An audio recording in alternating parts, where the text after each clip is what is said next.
give you an example. You know, zebras, for a baby zebra to know his mother when they are in a flock of many animals or many zebras, what they do, what a mother zebra and a baby zebra do, the mother zebra takes a baby zebra on a separate point, on a separate place, and they will go to hiding in a place. And this mother sits with the baby zebra in front, places the baby zebra in front of her, straight looking at the forehead of his mother zebra, until that baby understands the way the lines of her mother or his mother are arranged. That is when they get out of the hiding place.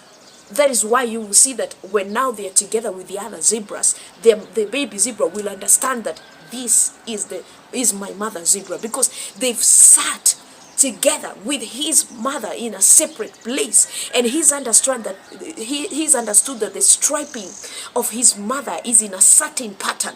Now, with your naked eyes, you cannot see, but they do see. They know how they see.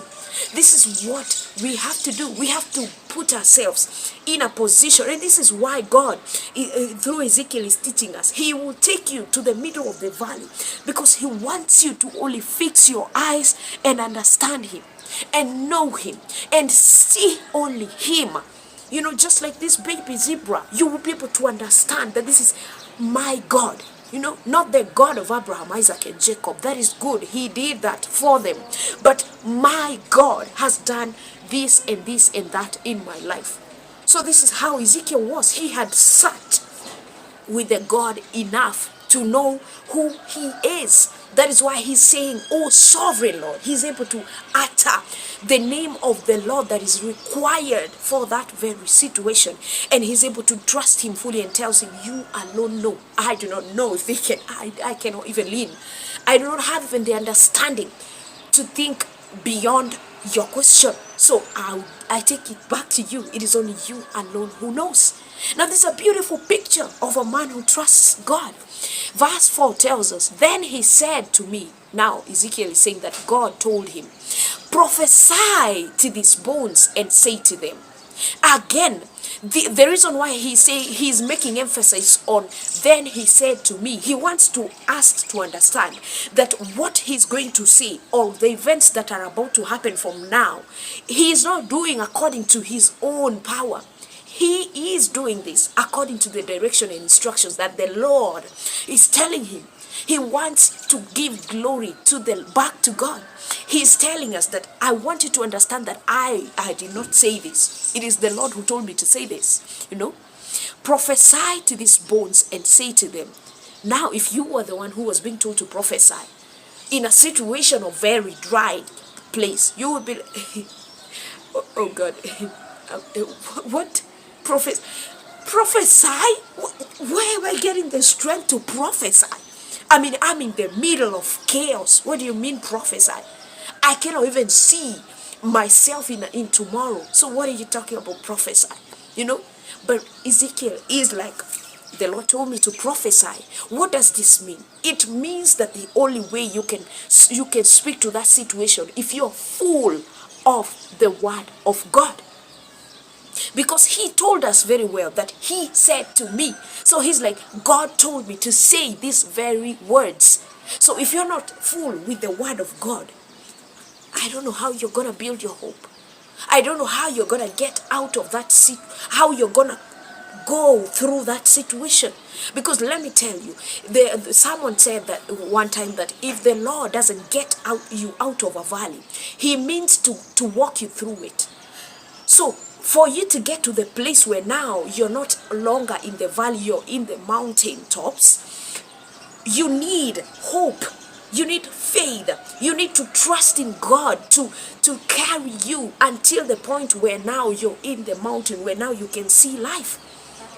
So you have to be a reader of the Bible. You have to be full of the Word of God. Because it's only in the Word of God will you build your trust in God.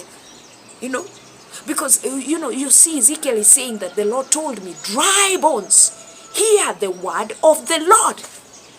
He didn't say dry bones wake up. He said dry bones hear the word of the Lord.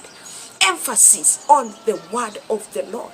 So if you're not a person who reads the Bible, if you're a Christian and a child of God and you're not reading the Bible, no wonder you're weak. No wonder your hope is depleting. No wonder your strength is depleting.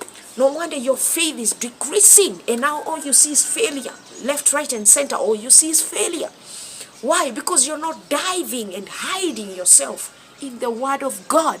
Those dry bones, that situation of alcoholism, that situation of spiritual barrenness, spiritual infertility, spiritual dormancy, it cannot come alive if you're not putting yourself, if you're not feeding yourself, if you're not ingesting yourself with the word of God. You know, that is the only way you can speak into yourself, because the power of life and death is, we have been told, it is in our tongues. But how can you, before even you begin to speak to your situations, you have to speak to Anne. You have to speak to yourself. You know, you have to remind yourself what the Lord has been doing, so that you can build that trust in God again. How do you do that?